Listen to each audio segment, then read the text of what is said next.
بسم اللہ الرحمن الرحیم نحمدہ ونصلی علی رسولہ الکریم اما بعد۔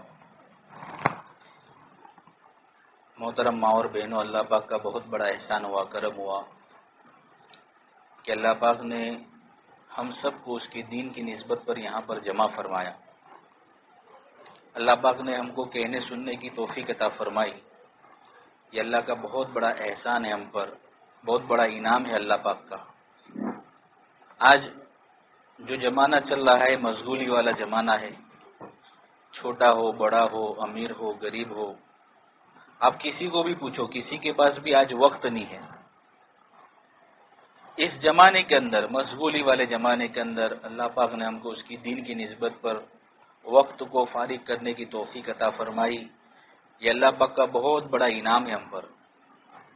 جب تک اللہ پاک کی طرف سے توفیق نہیں ہوتی ہے، اللہ کا کوئی بندہ، اللہ کی کوئی بندی سبحان اللہ تک نہیں پڑھ سکتے۔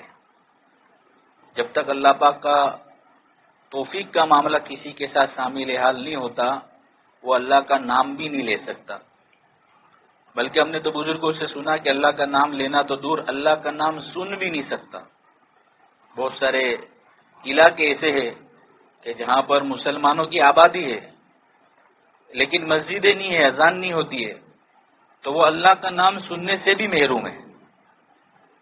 اللہ کا بڑا احسان ہے، کرم ہے کہ اللہ پاک نے اس زمانے کے اندر، فتنے والے دور کے اندر، اللہ پاک نے ہم کو اس کی دین کی محنت کے لیے قبول فرمایا ہے۔ ہم اس بات پر اللہ پاک کا جتنا بھی شکر ادا کرے اتنا کم ہے۔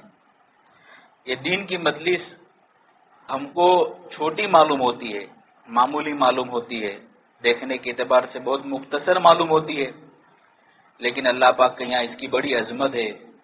اللہ پاک کے یہاں اس کی بڑی جو ہے بابرکت مجلس ہے، یہ بڑی وقت ہے اللہ پاک کے یہاں پر اس کی۔ فرمایا کہ حدیث پاک کا مفہوم ہے، جس کا خلاصہ ہے کہ جس طرح زمین والوں کے لیے آسمان کے اندر ستارے چمکتے ہیں، ہم دیکھتے ہیں کہ رات کو کیسے ستارے نظر آتے ہم کو، کہا کہ اسی طرح آسمان والوں کے لیے زمین کے اوپر وہ گھر جس میں اللہ پاک کی جو ہے قرآن پاک کی تلاوت کی جاتی ہے، اللہ کا ذکر کیا جاتا ہے، یہ دین کی بابرکت مجلس سے لگتی ہے، وہ آسمان والوں کے نزدیک ایسے ہی چمکتی ہے جیسے ستارے چمکتے ہیں۔ اللہ کا بڑا احسان ہے کہ اللہ پاک نے ہمارے مکان کو قبول کیا، ہم کو قبول کیا۔ اس کے بارے میں ہم اللہ پاک کا جتنا بھی شکر ادا کریں اتنا کم ہے۔ اللہ پاک کے یہاں پر ایک قانون ہے، جو بندہ جو بندی اللہ پاک کی نعمتوں کی شکر گزاری کرتی ہے، اللہ پاک ان کی نعمتوں کے اندر جو ہے اضافہ کرتے ہیں، اور جو نعمتوں کی ناشکری کرتے ہیں اللہ پاک ان سے ان نعمتوں کو چھین لیتے ہیں۔ اس لیے ایک بزرگ نے یوں فرمایا کہ ہم پر اللہ کی اتنی نعمتیں ہیں، صبح اٹھنے سے لے کے رات کو سونے تک، اور رات کو سوتے ہیں صبح اٹھنے تک ہم اللہ پاک کی اتنی ساری نعمتوں کا استعمال کرتے ہیں کہ اگر ہم کانٹوں کے اوپر اور گرم سوئی کے اوپر اگر ہم ان نعمتوں کا شکر ادا کرنے کے لیے سجدہ کریں تو بھی کہا کہ ہم اللہ کی نعمتوں کا شکر ادا نہیں کر سکتے۔ اور خود اللہ پاک قرآن پاک کے اندر یہ فرماتے ہیں، جس کا مفہوم اور خلاصہ ہے کہ اگر تم ہماری نعمتوں کو گننا چاہو تو نہیں گن سکتے، اگر شمار کرنا چاہو تو شمار نہیں کر سکتے۔ دوستو، میری ماں اور بہنوں، اللہ پاک نے ہم تمام کو جو ہے ایک زندگی دی ہے، ایک اللہ پاک نے ہم کو ایک موقع دیا ہے۔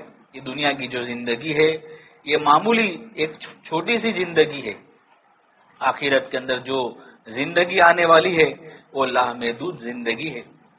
اللہ پاک نے ہم تمام کو جو ہے اس لامحدود زندگی کی تیاری کرنے کے لیے یہاں پر دنیا کے اندر بھیجا ہے۔ دنیا کے اندر صرف کھانا کمانا، پہننا اوڑھنا، کہ گھر والوں کی تیاریاں کرنا، کہ ان کو اچھے کھانے بنا کر دینا، بچے اسکول جاتے ان کو اچھا سے تیار کر کے بھیجنا، ان کے ناشتے وغیرہ بنانا، صرف اللہ پاک نے ہم کو اس لیے دنیا کے اندر نہیں بھیجا، بلکہ اللہ پاک نے ہم تمام کو ایک مقصد کے ساتھ ایک کام دے کر دنیا کے اندر بھیجا ہے کہ جو اللہ کا بندہ، جو اللہ کی بندی اس کام کو اپنا مقصد بنائیں گے، اللہ پاک ان کی دنیا کی زندگی بھی خوشگوار بنائیں گے اور آخرت کی زندگی بھی اللہ پاک خوشگوار بنائیں گے۔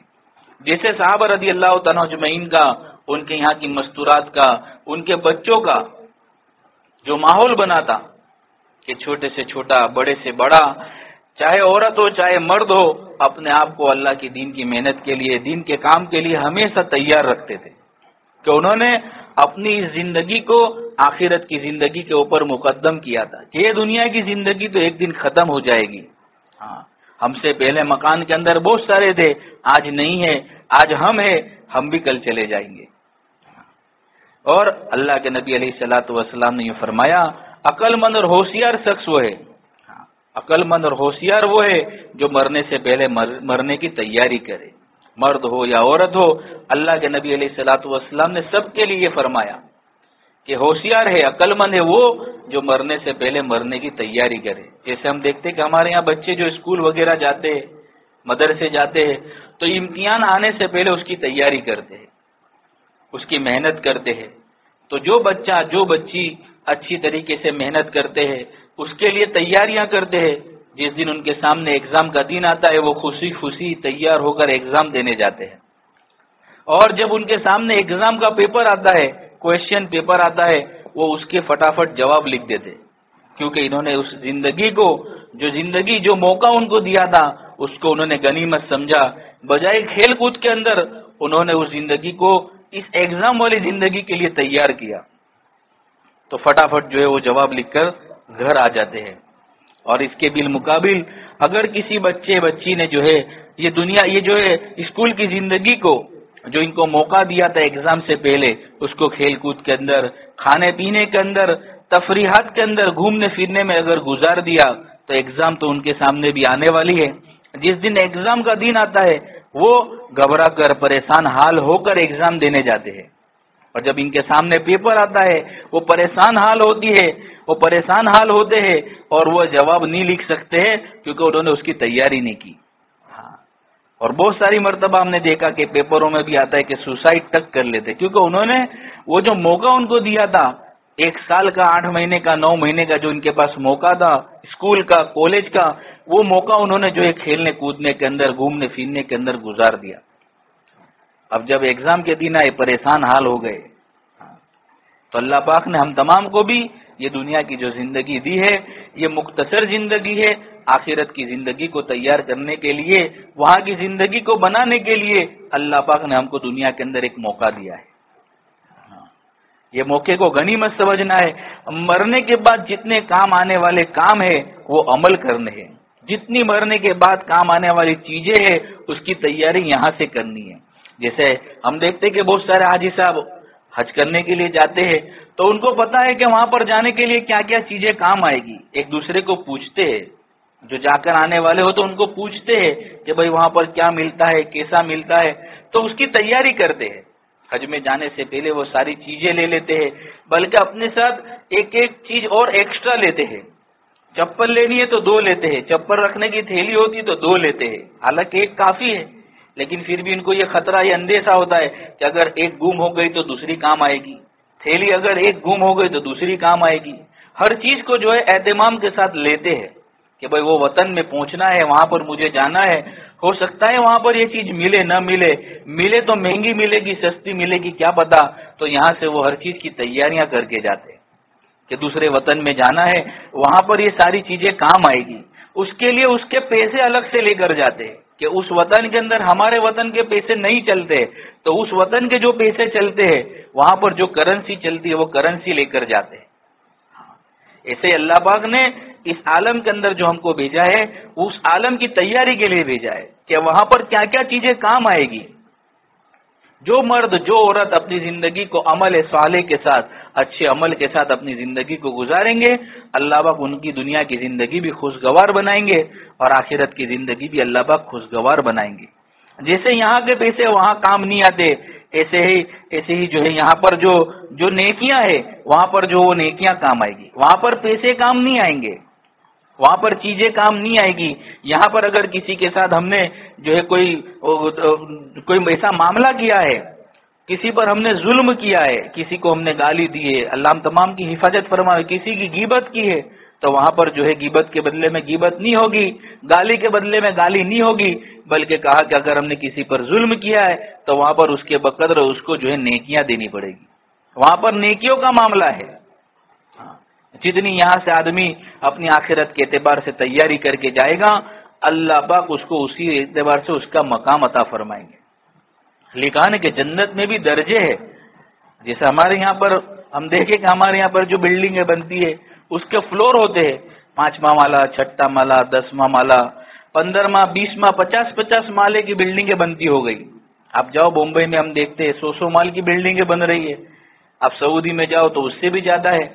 تو کہا کہ جتنی بھی اونچی منزل کی ہم جو ہے مکان لیتے ہیں، آفس لیتے، کہا کہ اتنا اس کا زیادہ کرایہ ہوتا ہے، اتنا اس کا زیادہ بھاڑا ہوتا ہے۔ ایسے ہی اللہ پاک نے جنت کے اندر بھی درجے رکھے ہیں۔ جب اوپر کی جنت والا اور اوپر کی جنت میں جو بھی ہے، مرد ہے، عورت ہے، اگر وہ کروٹ لیں گے تو وہاں سے اس کی ایک خوشبو چلے گی جو نیچے کی جنت والے پر گزرے گی، تو نیچے کی جنت میں جو بھی ہوگا وہ اس کی خوشبو کو سونگے گا، تو وہ فرشتوں سے پوچھے گا کہ یہ کیسی خوشبو ہے جو آج سے پہلے میں نے کبھی نہیں سنی۔ تو فرشتے ان کو کہیں گے کہ تمہاری اوپر ایک جنت ہے، اس میں ایک جنتی ہے، اس جنتی نے جو ہے کروٹ بدلی تھی، اس کروٹ میں سے جو خوشبو نکلی وہ خوشبو مہکتے مہکتے تیری جنت میں پہنچی ہے۔ تو بڑا تعجب کرے گا نیچے کی جنت والا، اچھا میرے اوپر بھی جنت؟ تو کہ ہاں تمہارے اوپر بھی ایک جنت ہے۔ تو وہ کہے گا فرشتوں سے کہ یہ تو بہت بڑے آدمی ہوں گے، بہت بڑی جو ہے مستورات ہوگی، بہت دیندار ہوگی، بہت 4 مہینے چلے لگائے ہوں گے، بہت نمازیں پڑھی ہوگی، تو اللہ پاک نے ان کو یہ جنت دی۔ تو فرشتہ کہے گا کہ نہیں، صرف انہوں نے تمہارے سے دنیا میں ایک مرتبہ سبحان اللہ زیادہ پڑھا تھا، ایک مرتبہ سبحان اللہ پڑھنے پر اللہ پاک نے اس کو اتنی بڑی جنت دی ہے۔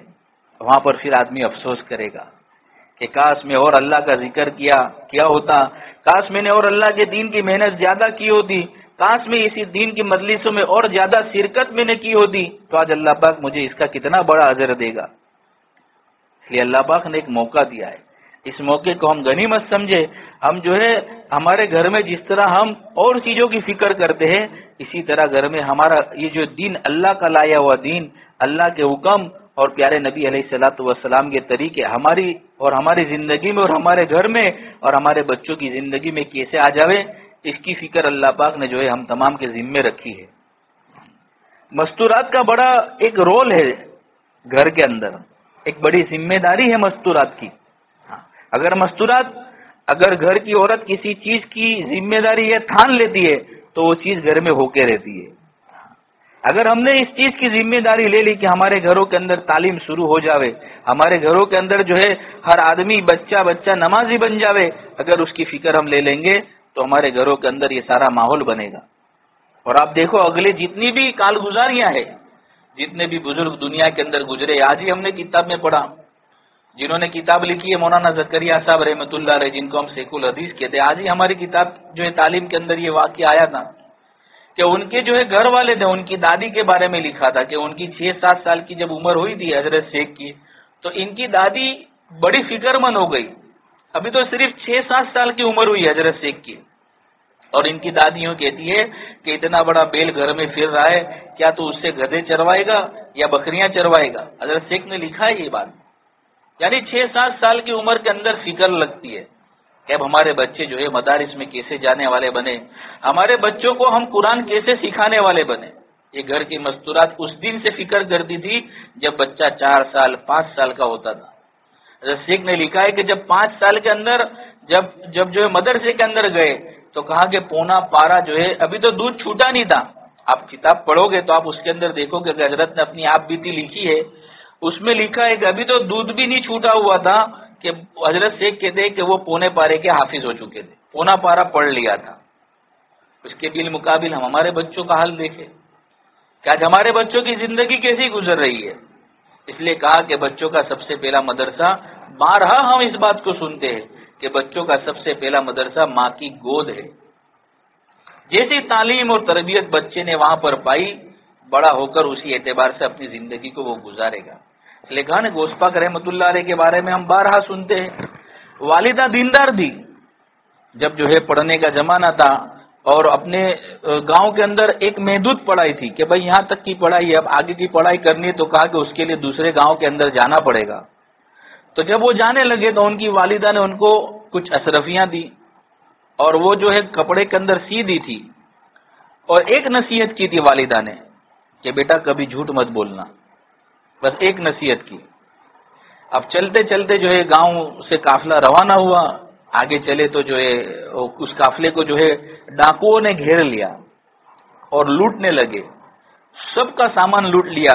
جب ان کا نمبر آیا، یہ تو ابھی بچے تھے، تو انہوں نے پوچھا ڈاکو نے کہ تیرے پاس کچھ ہے؟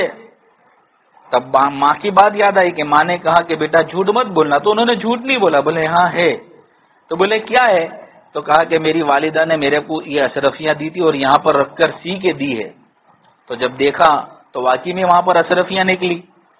تو ڈاکو نے ان کو پوچھا، جو لوٹنے والے تھے وہ بعد میں ایمان کے اندر داخل ہو گئے تھے، انہوں نے ان کو پوچھا بچے کو کہ بیٹا تو اگر یہ جھوٹ بول دیتا تو تیرا مال بچ جاتا، ہم کو تو پتہ بھی نہیں چلتا کہ تیرے پاس اتنے پیسے اتنی اشرفیاں ہیں۔ تو اس نے کہا کہ میری والدہ نے، حضرت نے کہا کہ میری والدہ نے کہا کہ بیٹا کبھی جھوٹ مت بولنا۔ اب اس بات کا ان پر یہ اثر ہوا کہ اتنا چھوٹا بچہ اپنی ماں کی اتنی جو ہے فرما برداری کرتا ہے اور اللہ کے خوف کے ساتھ اپنی زندگی گزار رہا ہے، تو ہم تو جو ہے اس سے بڑے ہیں اور ہم تو چاہے تو محنت کر کر اپنا جو ہے گزران چلا سکتے ہیں۔ بس یہ بات ان کو سننی تھی کہ اللہ پاک نے دل میں ایسا اثر ڈالا اور ایسا دل پلٹا کہ وہ ڈاکو نے وہ جو جتنا لوٹ کا سامان تھا وہ سارا کے سارا جو ہے سامان واپس کر دیا، اور وہ سب کے سب جو ہے اللہ کی عبادت میں اور اللہ کے راستے میں نکل گئے۔ ایک چھوٹی سی بات، ایک چھوٹی سی نصیحت پر عمل کیا۔ وہ نصیحت کس نے کی تھی؟ ماں نے کی تھی۔ ماں دیندار تھی، گھر کا ماحول بنا ہوا تھا۔ اور بھی واقعہ ہم سنتے ہیں کہ ماں جو ہے، بچہ جو ہے پیٹ میں تھا، ماں جو ہے جھاڑو مار رہی ہے تو قرآن پاک کی تلاوت کر رہی ہے۔ ماں 17 پارے کی حافظ ہے، قرآن پاک کی تلاوت کرتے کرتے آٹا گوندھ رہی ہے، روٹی بن رہی ہے، قرآن پاک کی تلاوت کرتے کرتے گھر کا کھانا بن رہا ہے۔ اب بچہ جب ولادت ہوئی، جب تھوڑا بڑا ہوا، ماں کی گود میں، ماں جب اس کو دودھ پلاتی ہے تو بھی اللہ کا ذکر کر کے، ماں جو ہے اس کو کچھ جو ہے کھلاتی پلاتی ہے تو بھی اللہ کا ذکر کرتے ہوئے قرآن پاک کی تلاوت کرتے کرتے کھلا رہی ہے۔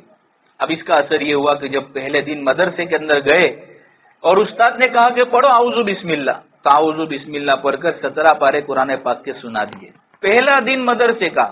آج ہمارے بچوں کو پہلے دن مدرسے میں بھیجتے تو کئی دنوں کے بعد تو بسم اللہ آتی ہے، اور وہاں پہلا دن مدرسے کا اور 17 پارے قرآن پاک کے سنا دیے۔ استاد کو بڑا تعجب ہوا کہ پہلا دن اور یہ حال، پوچھا کیا بات ہے؟ تو پورا واقعہ جب پوچھا تو معلوم ہوا کہ ان کی والدہ جو ہے 17 پارے کی حافظ تھی، اور ان کی والدہ کا یہ عمل تھا، ان کی والدہ کا یہ معمول تھا، قرآن پاک کی تلاوت کرتے کرتے کام کرنا، جھاڑو دینا، کھانا بنانا، کھانا کھلانا۔ آج اس کا اثر یہ ہوا کہ پہلے دن مدرسے میں جب بچہ گیا تو 17 پارے حافظ ہو گیا۔ اس کے بالمقابل آج ہمارے گھر کا ماحول دیکھیں کیسا ماحول ہے۔ بچہ روتا ہے تو ہم کیا کرتے؟ اس کو چپ کرانے کے لیے ہم موبائل دیتے ہیں، موبائل، اور پھر جب دھیرے دھیرے جب وہ بڑا ہوتا ہے، اس کی عادت اس کے اندر پختہ ہو جاتی ہے، تو پھر ہم خود روتے ہیں، ہم خود جو ہے اس کا علاج ڈھونڈتے ہیں کہ اب اس کو اس چیز سے کیسے بچایا جائے۔ لیکن ہم کو پتہ نہیں ہے کہ اس کی عادت ہم نے ہی ڈالی ہے، کہ پہلے زمانے کے اندر جب بچے روتے تھے ان کو کھلونا دیا جاتا تھا، ان کو باہر جو ہے ٹہلنے کے لیے، کھیلنے کے لیے بھیجا جاتا تھا، اور آج کے زمانے کے اندر اگر بچہ روتا ہے، ضد کرتا ہے، تو ماں بھی کیا کہ چل تھوڑی دیر یہ چپ ہو جائے گا، تھوڑا مجھے بھی راحت ہو جائے گی، ماں اس کو موبائل دے دیتی ہے۔ اور یہ موبائل کی خرابیاں آج کتنی ہے ہم سب جانتے ہیں، اس کو بیان کرنے کی ضرورت نہیں ہے۔ آج اس کی کتنی خرافات ہمارے گھروں کے اندر اور ہمارے محلے کے اندر ہے، اور اس کے کتنے جو ہے نقصانات ہے وہ ہم سب کو پتا ہے، کوئی اس سے خالی نہیں ہے۔ لیکن اگر ہم نے فکر کر لی، آج ہم نے ارادہ کر لیا، سب سے پہلے ہم اپنی زندگی کو بدلنے کا آج ہم ارادہ کر لے کہ مجھے اب اپنی زندگی کو بدلنا ہے، مجھے اپنے گھر کے ماحول کو بدلنا ہے، مجھے اپنے گھر کا ماحول جو ہے مدینہ منورہ کے گھروں کا جو ماحول تھا وہ ماحول بنانا ہے۔ ہم آج اتنے لوگ، آج اتنی جو ہے مستورات یہاں پر بیٹھی ہے، ہم اتنی مستورات اگر یہاں سے نیت ارادہ کر کے جائیں گے، ہمارے گھروں کے اندر دینداری آئے گی، یہ دینداری جو ہے ہمارے محلے کے اندر پھیلے گی۔ لیکن ہم جب نیت کریں گے، ہم ارادہ کریں گے، ہم اس کے اندر آگے بڑھیں گے تو اللہ پاک جو ہے ہمارے لیے آسان کرے گا۔ اللہ پاک نے ایک موقع دیا ہے، ایک ذمہ داری دی ہے اللہ پاک نے ہم کو، یہ بچوں کی تربیت، یہ بچوں کی تعلیم کا جو سب سے بڑا حصہ جو ہے والدہ کے ہاتھ میں ہے۔ والدہ نیک ہے، والدہ نے محنت کر کے بچے کو قرآن پاک کا حافظ بنایا۔ ایک اللہ والے نے فضائل صدقات کے اندر لکھا ہے کہ ان کو ایک خواب آیا، خواب کے اندر دیکھا کہ ایک قبرستان جو ہے اس کی ساری قبریں کھل گئی، شق ہو گئی، کھل گئی، اور اس کے اندر سے جو ہے بہت سے لوگ نکلے اور کچھ چننے لگے۔ ایک خاوند، ایک جو ہے خواتین جو ہے ایک مستورات جو ایک کونے میں بیٹھی ہوئی تھی۔ حضرت نے لکھا ہے فضائل صدقات میں موت کے باب کے اندر، وہ اللہ والوں نے اس مستورات سے پوچھا کہ یہ سب کیا چن رہے ہیں؟ تو کہا کہ جو لوگ دنیا کے اندر ایصال ثواب کرتے ہیں کہ بھئی یہ فلانے قبرستان والوں کے لیے، یا کوئی قبرستان پر سے کسی آدمی کا گزر ہوتا ہے اور وہ کچھ پڑھ کر دم کرتا ہے، بخشتا ہے، تو کہا کہ اس کا یہ ثواب جب یہاں پر پہنچتا ہے تو یہ سب چن رہے ہیں اس ثواب کو، یہ ثواب کو حاصل کرنے کے لیے دوڑ رہے ہیں۔ تو ان اللہ والوں نے خواب میں اس مستورات سے پوچھا کہ تم کو اس کی ضرورت نہیں ہے، تم نہیں چنتی ہو؟ تو کہا کہ نہیں، مجھے اس کی ضرورت نہیں ہے، میرا ایک بیٹا ہے جس کو میں نے حافظ بنایا ہے۔ وہ مستورات، وہ خواتین جو ہے حضرت کو خواب میں کہہ رہی ہے کہ میرا ایک بیٹا ہے، میں نے اس کو حافظ قرآن بنایا ہے، وہ روزانہ ایک قرآن پڑھ کر مجھے بخش دیتا ہے، مجھے اس ثواب کو چننے کی ضرورت نہیں ہے، روزانہ ایک قرآن کا ہدیہ وہ مجھے پیش کرتا ہے۔ فلانے بازار کے اندر اس کی جلیبی کی دکان ہے، یہ خواب میں اس مستورات نے بتایا۔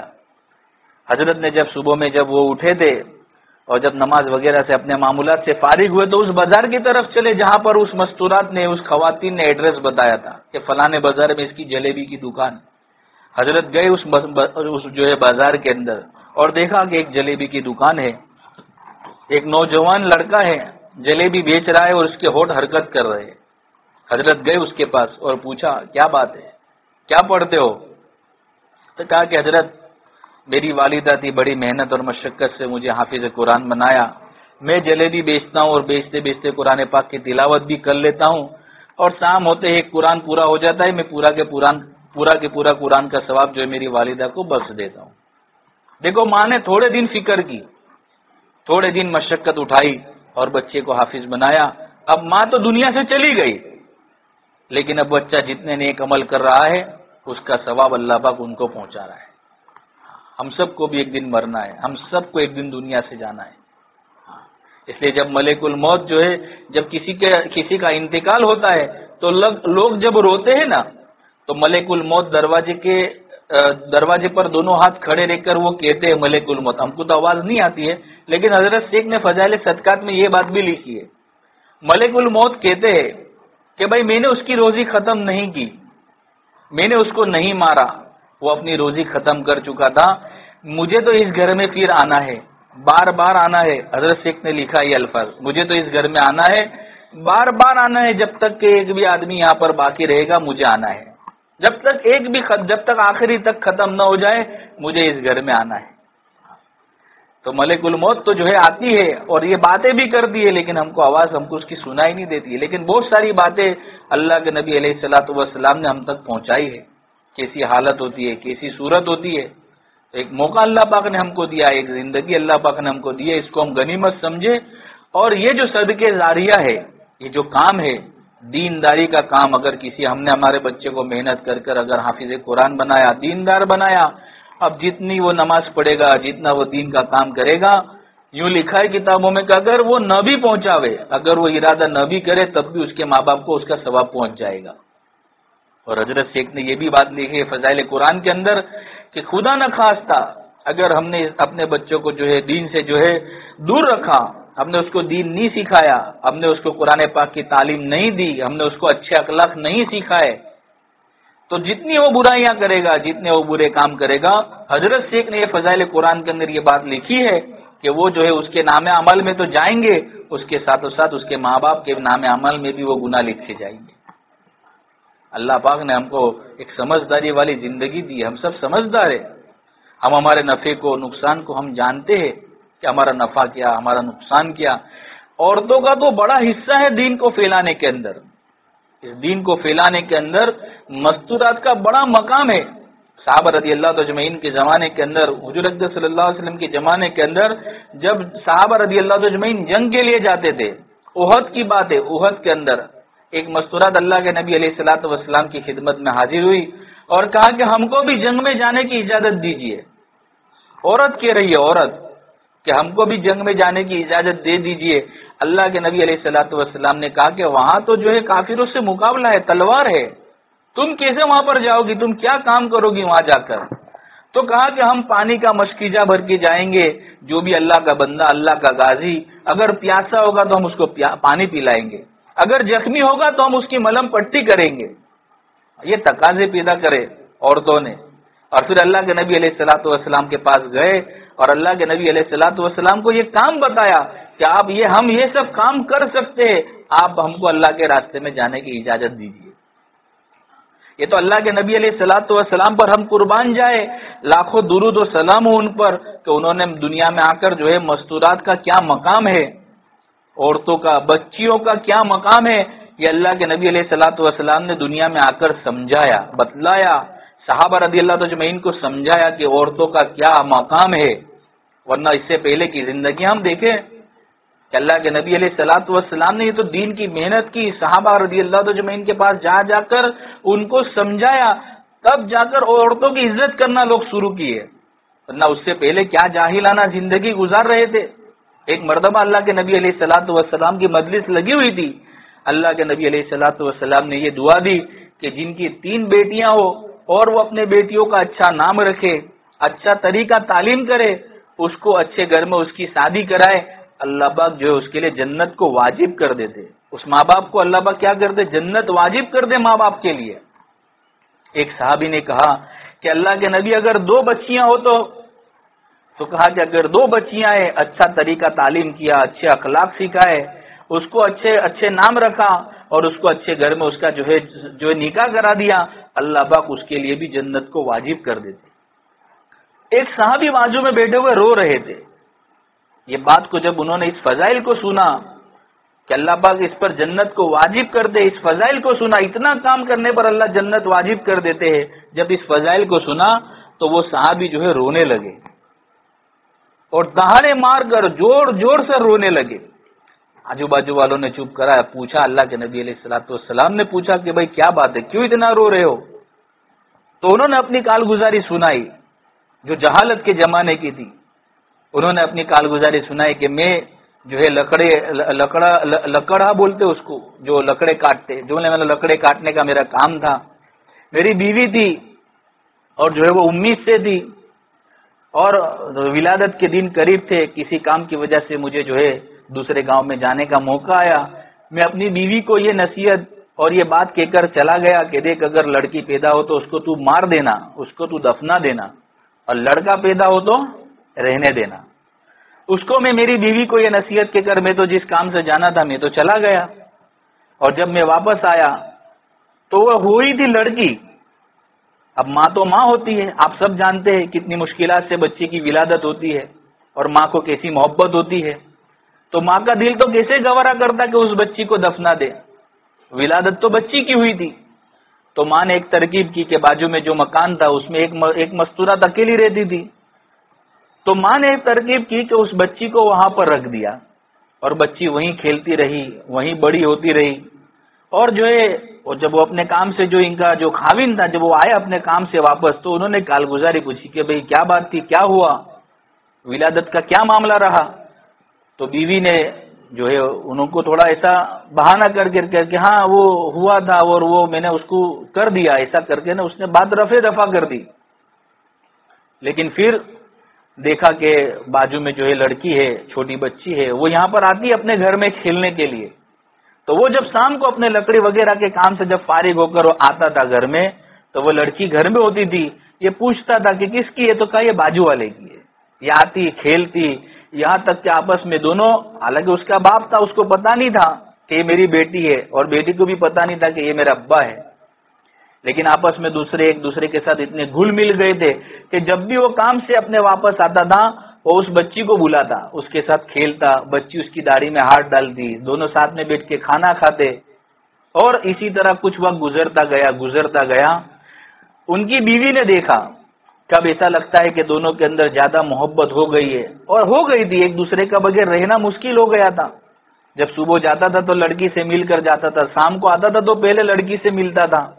ایسی محبت ہو گئی تھی کہ اس کے بغیر کھانا نہیں کھاتا تھا. تو جب ماں نے دیکھا، جب ان کی بیوی نے دیکھا کہ اب ایسا لگتا ہے کہ دونوں کے اندر گھل مل محبت زیادہ ہو گئی ہے، اب یہ بات جو راز کی بات ہے وہ کہہ دینی چاہیے، اب پرابلم نہیں آئے گا، اب کوئی پرابلم نہیں ہوگا، اب کوئی واندا نہیں آئے گا. تو انہوں نے اپنے شوہر کو ایک دن جب بچی وہاں کھانے بیٹھی تھی، ساتھ میں بیٹھے تھے، تو انہوں نے اپنی بچی کی کالگزاری سنائی کہ ایک بات بتاؤں میں آپ کو. بولے ہاں بتا. بولے بہت راز کی بات ہے. تو بولے بتاؤ کیا بات ہے. تو انہوں نے وہ بات کالگزاری سنائی کہ جب تم گئے تھے تو مجھے ولادت کے اندر لڑکی پیدا ہوئی تھی، اور یہ لڑکی جو ہے یہ تمہاری ہی لڑکی ہے، یہ وہی لڑکی ہے جو میری ولادت سے، جو میرے پیٹ سے پیدا ہوئی ہے، یہ تمہاری بچی ہے. بس اتنا سننا تھا کہ وہ صحابی کہتے ہیں اپنی کالگزاری سناتے روتے روتے کہ بس اتنا ہی سننا تھا کہ ہمارے اندر کی جہالت جاگ گئی. میں نے کلہاڑی ہاتھ میں لی، بچی کو ہاتھ میں لیا اور اس کو لے کے جنگل کی طرف چل دیا. اور جنگل کی طرف چلتے چلتے میری بیوی نے بھی مجھے بہت سمجھایا، میری بیوی نے بھی مجھے بہت روکا، لیکن میں ایک کی دو نہیں ہوا. میں بچی کو لے کر جنگل کی طرف نکل گیا. اور جب ہم جنگل میں پہنچے، ایک جگہ پر میں نے بچی کو رکھا اور میں نے اس کے لیے گڑھا کھودا، کھڈا کھودا. کھڈا کھودتے کھودتے جب میرے پر مٹی اڑتی تھی، میری بچی وہ مٹی کو صاف کرتی تھی، اور کرتے کرتے وہ کھڈا کھود گیا. میں نے بچی کو اندر ڈال دیا. بچی آواز لگانے لگی کہ ابا کیا کرتے ہو، ابا میرے ساتھ ایسا کیوں کرتے ہو. لیکن کہا کہ ہم جہالت کی زندگی گزار رہے تھے، بچیوں کا کیا مقام ہے ہم کو نہیں پتا تھا.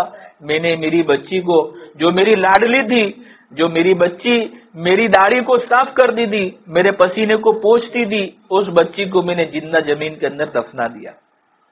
بات کہتے کہتے صحابہ رضی اللہ اجمعین رو پڑے کہ ہم نے ایسی جہالت کی زندگیاں گزاری ہے کہ عورتوں کا کوئی مقام ہمارے نزدیک نہیں تھا، کہ کیوں ہمارا کوئی داماد بنے اور کیوں ہم جو ہے کسی کے سامنے ہمارا سر جھکانا پڑے. لیکن یہ تو اللہ کے نبی علیہ الصلوۃ والسلام نے آ کر محنت کی. اور عورتوں کا کیا مقام ہے، بچیوں کی پرورش پر اللہ پاک کیا دیں گے، یہ مقام کو جب اللہ پاک نے بتلایا، آپ مستورات کا مقام جو ہے بتلایا، تو اللہ پاک نے جو ہے یہ بدلا دیا کہ پھر اس کے بعد جو ہے یہ جو مسئلہ تھا وہ ختم ہو گیا اور عورتوں کی عزت بڑھ گئی. یہ تو اللہ کے نبی علیہ الصلوۃ والسلام نے محنت کی تو ہم عورتوں کا مقام اور ہم مستورات کا مقام جو ہے بڑھا. ورنہ صحابہ رضی اللہ اجمعین کی واقعات اور کالگزاری ہے کہ عورتوں کا کوئی مقام ان کے نزدیک نہیں تھا. یہ دین جو اللہ پاک نے اتنی محنت کے بعد، اتنی قربانی کے بعد کہ ان کے گھروں کے اندر فاقے گزرے. عائشہ رضی اللہ تعالیٰ عنہ فرماتی ہے تین چاند ایسے گزر جاتے تھے کہ ہمارے گھروں کے اندر جو ہے چولہا نہیں جلتا تھا. ہم بتاؤ، ہمارے دل پہ ہاتھ رکھ کے ہم بتائیں کہ ہمارے گھر میں کبھی ایسا معاملہ ہوا. حضرت عائشہ رضی اللہ تعالیٰ عنہ کہتی ہے کہ جو ہے کھجور اور پانی پر ہمارا گزر تھا. تین چاند. حالانکہ اللہ کے نبی علیہ الصلوۃ والسلام جو ہے جن کے صدقے دفیل میں اللہ پاک نے پوری دنیا بنائی. اللہ کے نبی علیہ الصلوۃ والسلام اگر کہتے کہ اللہ یہ پہاڑ جو ہے سونے کے کر دے اور یہ میرے ساتھ چلا کرے تو اللہ تعالیٰ اس کو بھی کر دیتے. لیکن دین کی خاطر کہ دین دنیا کے اندر پہنچ جاوے، میرا ایک ایک امتی جہنم والے راستے سے ہٹ کر جنت والے راستے پر آ جاوے، اس کی فکر میں اپنی پوری زندگی گزار دی.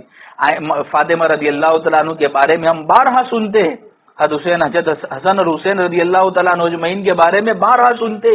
اللہ کے نبی علیہ الصلوۃ والسلام ان کی حالت کو دیکھ کر روتے تھے کہ فاطمہ رضی اللہ تعالیٰ عنہ جنت کی عورتوں کی سردار، نبی کریم صلی اللہ علیہ وسلم کی سب سے لاڈلی بیٹی، لیکن دین کے خاطر کیسی مشقتیں اٹھائی ہے، کیسی تکلیفیں اٹھائی ہے. آج ہم دیکھیں کہ ہم نے دین کے خاطر کیا کیا. بلکہ اسلام کے اندر سب سے پہلی شہادت مرد کی نہیں ہے، کسی مرد کی نہیں ہے. اسلام کے اندر سب سے پہلی شہادت جو ہے عورت کی ہے. حضرت سمیہ رضی اللہ تعالیٰ عنہا ایک عورت ہے. اسلام میں سب سے پہلی شہادت ایک عورت کی ہے. عورت کی ایسی قربانیاں دی. اپنے جذبات کو آخرت کے اعتبار سے جو ہے مقدم کیا، اپنے جذبات کو مار دیا کہ نہیں، ہمارا گھر تو سیدھا سادہ ہونا چاہیے، ہمارا کھانا تو سیدھا سادہ ہونا چاہیے. ایک وقت کھاتے تھے، ایک وقت بھوکے رہتے تھے، اور جو وقت کھاتے تھے وہ بھی ہماری طرح بریانی اور چکن اور مرغیاں اور یہ نہیں آتے تھے. سیدھا سادہ کھانا. جو کی روٹی پر اللہ کے نبی علیہ الصلوۃ والسلام نے اپنی پوری زندگی میں پیٹ بھر کر کبھی 2 وقت جو کی روٹی بھی نہیں کھائی ہے. گھؤں کی روٹی کی بات تو بہت دور ہے. جو کی روٹی پر آپ نے اپنی زندگی کو گزارا ہے. حالانکہ چاہتے تو کما سکتے تھے, اپنی بیٹیوں کے اچھے سے اچھے مکان بنا سکتے تھے, اپنے دامادوں کو اچھے سے اچھا جو ہے خادم اور اچھے سے اچھے گھر مدینہ میں بنا کر دے سکتے تھے. لیکن اللہ ہم تمام کو معاف فرماوے, ہم نے وہ ساری قربانیاں بھلا دی. ہم نے ہمارے گھروں کو چیزوں سے سوارا ہے, چیزوں سے. ہمارے گھر میں تو ایسا شوکیس ہونا چاہیے, شوکیس میں ایسے 100 پیس ہونے چاہیے. ہاں فلانے گھر کا جب ہم جاتے دیکھتے ان کے گھر کا کچن ایسا ہے تو ہمارے گھر کا کچن ایسا بننا چاہیے. ہمارے گھر میں پلنگ ایسا ہونا چاہیے, اے سی تو وہ کمپنی کا ہونا چاہیے, واشنگ مشین تو ہمارے پاس یہ کمپنی کا ہونا چاہیے, ایسا آٹومیٹک ہونا چاہیے جو وائی فائی سے موبائل سے چلتا ہو. آج یہ سب ڈیمانڈ ہے مستورات کی. چیزوں سے سوار ہم نے ہمارے گھروں کو. حالانکہ گھر جو ہے چیزوں سے نہیں سنورتے, گھر تو جو سنورتے وہ دینداری سے سنورتے. گھروں کے اندر اگر دینداری ہوگی آپ دیکھو وہ گھر جو ہے محلے کے اندر ممتاز ہوں گے, نمایاں ہوں گے. لوگ کہیں گے کہ فلانے کی بیٹی فلانے کا بیٹا کتنا دیندار ہے, اس کی ماں کتنی دیندار ہے, اس کی ماں کا کیا اثر ہے بچوں کے اوپر. ایسے گھر ہمارے رانی تلاؤ کے اندر موجود ہے, ہمارے سورت کے اندر ایسے مکان موجود ہے کہ وہ مکان جو ہے مستورات کے نام سے اور وہ مکان جو ہے ان کے گھر کے خاوند کے نام سے جانے جاتے کہ یہ فلانے آدمی کا مکان ہے, اتنا دیندار ہے, اتنا دیندار ہے, ان کے گھر کا یہ ماحول ہے. بچے کے لباس پہ سے پتا چل جاتا ہے کہ گھر کا ماحول کیسا ہے. آج ہمارے بچوں کا لباس ہم دیکھیں, ویسٹرن کلچر ہم نے اپنایا. ویسٹرن کلچر, جس کلچر کو وہ ویسٹرن والے جنہوں نے تھوک دیا اس پر کہ اس پر کوئی کامیابی نہیں ہے بلکہ اس کے اوپر جینا ہو رہے ہیں, اس کے ذریعے سے جو ہے جینا عام ہو رہے ہیں, وہ کلچر کو انہوں نے چھوڑ دیا. وہ کلچر کو آج ہم اپنا رہے ہیں کہ ہمارے بچوں کے کپڑے ایسے ہونے چاہیے.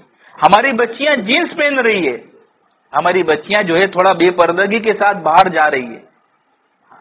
اللہ ہم تمام کو معاف فرماوے.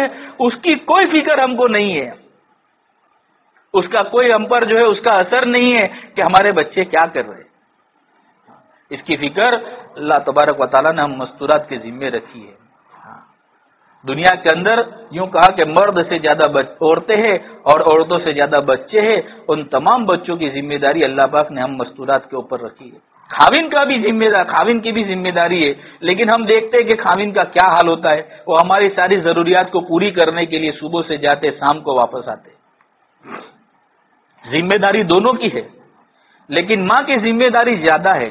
اور میں نے پہلے بھی کہا کہ دنیا کے اندر جتنے بھی ولی گزرے ہیں ان تمام کی ولایت کے پیچھے, جتنے اللہ والے گزرے ہیں ان تمام کی عبادتوں کے پیچھے, اور جتنے اولیاء گزرے ان تمام کے اس کے پیچھے آپ اگر کال گزاریاں سنو گے دیکھو گے تو ان کے پیچھے ان کی جو ہے تربیت کے پیچھے ان کی ماں کا ہاتھ ہے.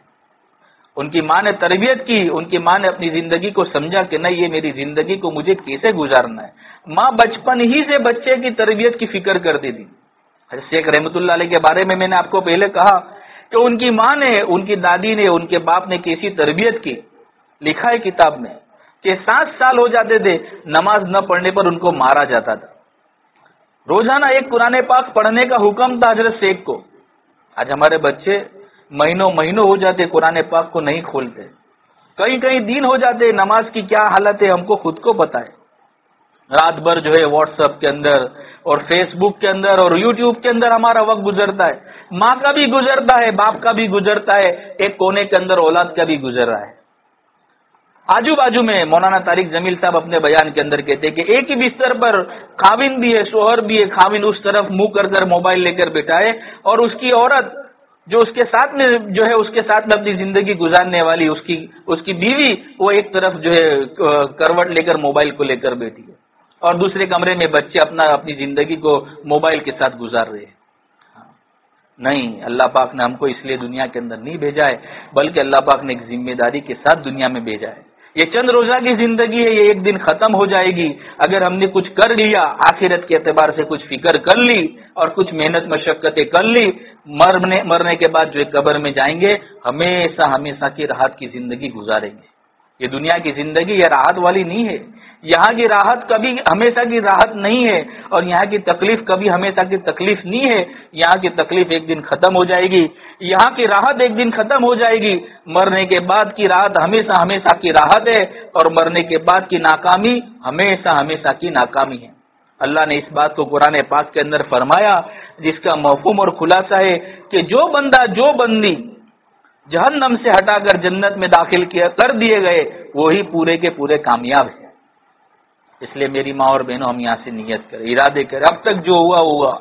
ہمارے یہاں گجراتی میں ایک کہوت ہے، جاگیا تیاتی سوار. آج سے ہم نیت کریں کہ آج تک ہماری جو بھی غفلت والی زندگی گزر گئی، کوئی بات نہیں، اللہ پاک اس کو معاف کرے گا. 2 آنسو بہائیں گے. اللہ پاک غفور الرحیم ہے. سچے دل سے ہم توبہ کر کے آج یہاں سے جاوے، پکی ایک دم نیت ارادہ کر کے جاوے کہ اب تک جو ہو گیا، لیکن انشاءاللہ آج کی اثر سے میری زندگی کے اندر ضرور بدلاؤ آئے گا.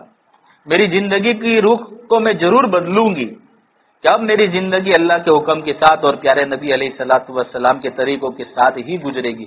اسی میں خیر ہے، اسی میں برکت ہے، اسی میں ہمارے گھروں کے اندر خیر اور برکت آئے گی. اگر ہماری زندگی اللہ کے حکم کے ساتھ، کے نمازوں کے ساتھ، نمازوں کی بھی، عورتوں کی نماز اول وقت کی نماز ہے. ایسا نہیں ہے دوپہر کی نماز 2 بجے 2:30 بجے 3 بجے گھر کے سارے کام ختم ہونے کے بعد، کھانا کھانے کے برتن دھونے کے بعد نماز نہیں.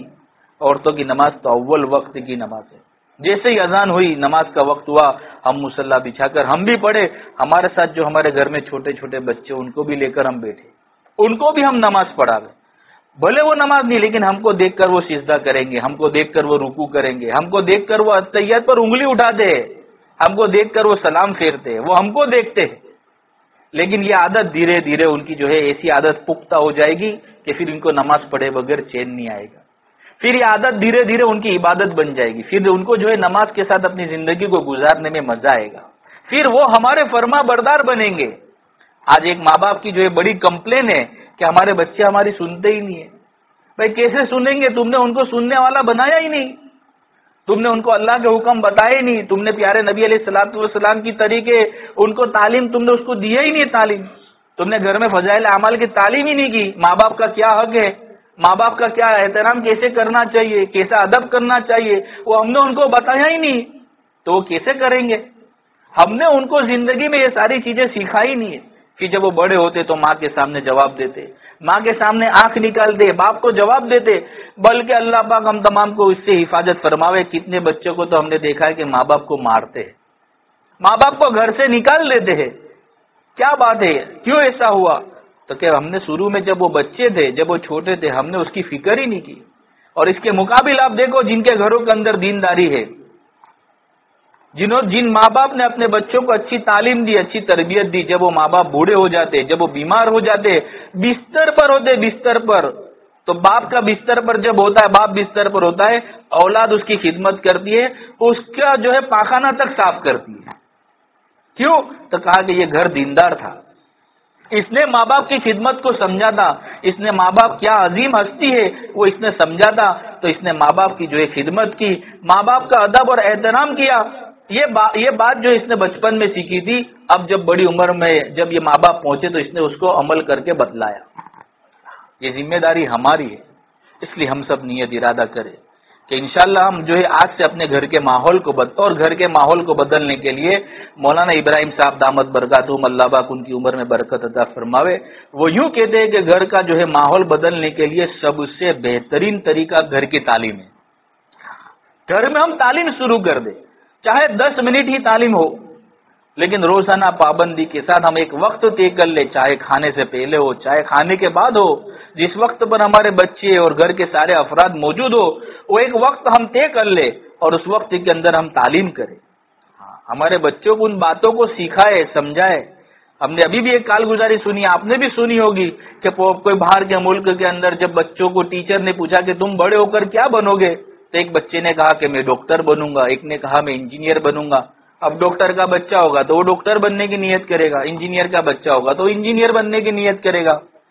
لیکن ایک بچے نے کہا کہ میں بڑا ہو کر صحابی بنوں گا. اچھا، وہ ٹیچر تو بڑے تعجب میں ہے کہ یہ ڈگری کون سی ہے، صحابی کی ڈگری؟ آج تک نہیں سنی، اتنے برسوں سے میں پڑھاتی ہوں، کوئی ڈگری ہے صحابی کے نام کی آج تک میرے سامنے ہی نہیں آئی. تھوڑا تعجب ہوا. دیکھو اللہ پاک کو ہدایت دینی تھی تو اللہ پاک جو ہے ہدایت دینے میں اللہ پاک کوئی نہ کوئی کو بہانہ بناتے ہیں, ذریعہ بناتے ہیں. تو اللہ پاک کو ہدایت دینی تھی. تو ٹیچر نے جو ہے ان کے والدہ کو گھر پہ فون کیا کہ بھائی آج ہم نے یہ کارگزاری لی تھی بچوں کی, تو آپ کے بچوں کو ہم نے پوچھا کہ تم بڑے ہو کر کیا بنیں گے, تو آپ کے بچے نے کہا کہ میں صحابی بنوں گا. تو یہ کیا بات ہے, کیا یہ صحابی کون سی ڈگری ہے, کس چیز کا نام ہے یہ صحابی؟ کیونکہ وہ تو جو ہے وہ مسلمان نہیں تھے, دوسرے مذہب سے تھے. تو مستورات بھی دیندار تھی. مستورات نے کہا کہ بھائی ایک کام کرو, آپ ہمارے گھر پر آؤ, اتوار کے دن چھٹی کا دن ہوتا ہے, ہم چائے پر بیٹھیں گے اور بات کریں گے.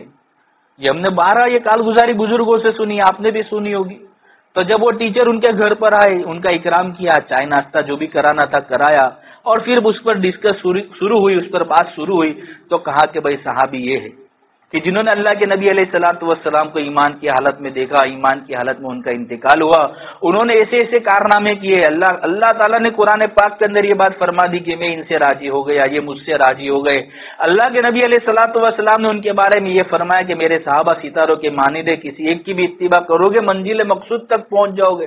اور جتنے فضائل صحابہ کے تھے وہ تمام کے تمام فضائل کہ جنت ان کے لیے واجب ہے, یہ جنت میں یہ مکان پر ہوں گے, ابو بکر رضی اللہ تعالیٰ عنہ کا یہ مقام, عمر رضی اللہ تعالیٰ عنہ کا یہ مقام, اور ساری باتیں بتائی. اب اللہ پاک کو ہدایت دینی تھی, اللہ پاک کو اسلام کی کلمے کی دولت سے نوازنا تھا. وہ عورت, ہم نے کالگزاری بزرگوں سے سنی کہ وہ عورت نے وہیں پر جو ہے کلمہ پڑھ لیا. ایک بچہ ذریعہ بنا اسلام میں داخل ہونے کے لیے, اور بچے کا ذریعہ کیا ہوا؟ گھر کی تعلیم ہوئی. کہ گھر میں جب تعلیم ہوتی تھی بار بار صحابہ صحابہ صحابہ, بار بار فضائل اعمال کے اندر بار بار صحابہ صحابہ, تو بچوں نے جب سنا کہ صحابہ صحابہ, تو جب اس کو پوچھا کہ تم کیا بنیں گے, تو اس نے کہا میں بھی صحابہ بنوں گا, ان کے یہ فضائل. بچے تو بیچارے نادان ہوتے, لیکن جب اس کو پوچھا تو اس نے یہ جواب دیا. ایک عورت کا, بلکہ میں کہتا ہوں ایک گھرانے کا, ایک نسل کا ایمان میں داخل ہونے کا ایک بچہ ذریعہ بنا, اور وہ ذریعہ جو ہے گھر کی تعلیم بنی. اس لیے جو ہم یہاں سے نیت کرے, ارادہ کرے کہ آج ہمارے گھر میں چاہے کچھ بھی ہو جائے, لیکن اب ہمارے آج سے ہمارے گھر کے اندر تعلیم کا ناغہ نہیں ہوگا. ہم سب نیت ارادے کرتے اللہ پاک ہم تمام کو جو ہے ہماری نیت کو قبول فرماوے, اور اللہ ہم تمام کو عمل سے, کہنے سننے سے زیادہ عمل کی توفیق عطا فرماوے. اور جس طرح آج ہم یہاں پر جمع ہوئے, روزانہ جو ہے ہمارے گھروں کے اندر بھی تعلیم ہو, اور ہفتہ واری تعلیم جو بھی جس مکان پر ہوتی ہے وہاں پر بھی ہم پہنچے, اور ہمارے ساتھ ایک ایک بہن اور ہم لے کر آوے, اور اس کی ہم ارادہ نیت کرے, تشکیل بھی کرے آپس میں کہ اللہ کے راستے میں جانے کی بھی ہم فضا بناوے. ابھی تک 3 دن نہیں لگے تو 3 دن کی تشکیل کرے, اگر 3 دن 1-2 بار لگ گئے تو آگے بڑھ کر 10 دن کے ارادے کرے, 10 دن بھی 1-2 بار لگ گئے تو چلے کی بھی ہم نیت کریں. اور ہمارے گھروں کے اندر سے بھی ہم اگر ابھی نہیں جا سکتے تو ہمارے گھروں کے اندر سے بھی ہمارے مرد حضرات جو بھی ہے, ہمارے ابا ہے, ہمارے بھائی ہے, ہمارے خاوند ہے یا ہمارے بیٹے ہیں, ان کو بھی ہم اللہ کے راستے میں بھیجنے کی فکر کریں. رات کو جلدی سونے کا ماحول بناوے, صبح میں جلدی اٹھنے کا ماحول بناوے.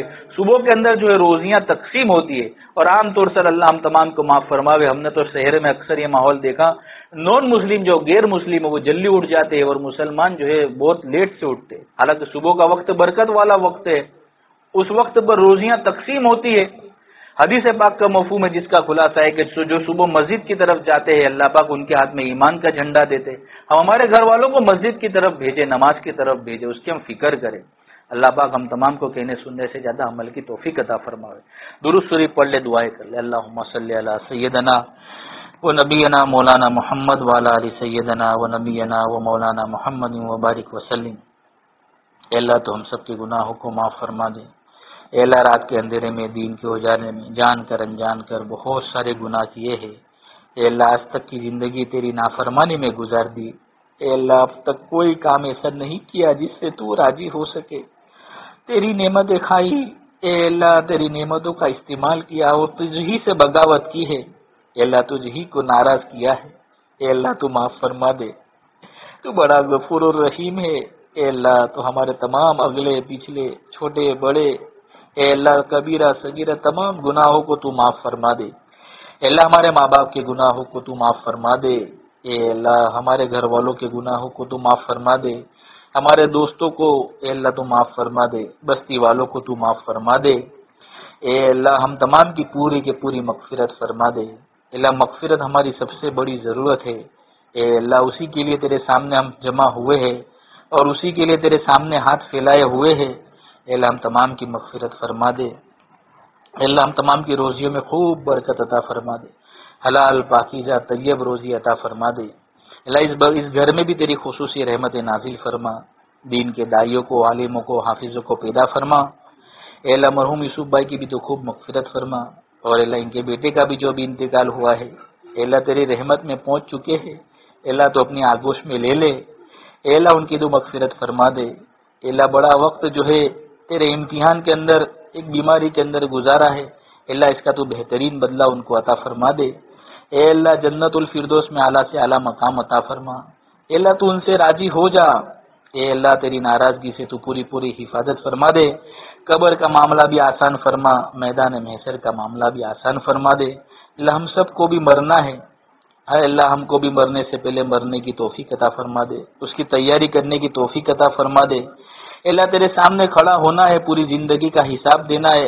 اے اللہ ہم نے تو ابھی تک ایسا کوئی کام نہیں کیا جس سے تو راضی ہو سکے، اے اللہ تو معاف فرما دے، اور اے اللہ جو کچھ ٹوٹا پھوٹا ہوا ہے اس کو تو قبول فرما لے، اے اللہ تو راضی ہو جا، اے اللہ تیری ناراضگی سے، تیرے غصے سے، تیرے غضب سے، اے اللہ تیرے عذاب سے ہم تمام کی پوری پوری حفاظت فرما دے، اے اللہ یہ جتنی بہنیں یہاں پر جمع ہوئی ہے اللہ تمام کو تو قبول فرما، اے اللہ انہوں نے جو ارادے کیے گھر جا کر تعلیم کرنے کے اور تیرے راستے میں نکلنے کے لیے، اللہ تمام کے ارادے کو قبول فرما، جو کچھ بیمار ہے، جو کوئی بیمار ہے ان کی بیماریوں کو تو دور فرما دے، جو پریشان حال ہے ان کی پریشانیوں کو تو خوب جانتا ہے، اللہ تمام کی پریشانیوں کو تو دور فرما دے، اللہ جو بے نکاح ہے ان کے لیے نیک اور صالح جوڑ کے تو فیصلے فرما دے، جو بے اولاد ہے اے اللہ اولاد کی تمنا کرتے ہیں، تو ہی اولاد دینے والا ہے، اے اللہ تو ان کی جھولیوں کو بھر دے، اے اللہ ان کی جھولیوں کو تو بھر دے، تمام کی جتنی بھی طرح پریشانیاں ہیں، مشکلات ہیں، ان تمام کو تو آسان فرما دے، تمام بہنوں کو تو قبول فرما لے،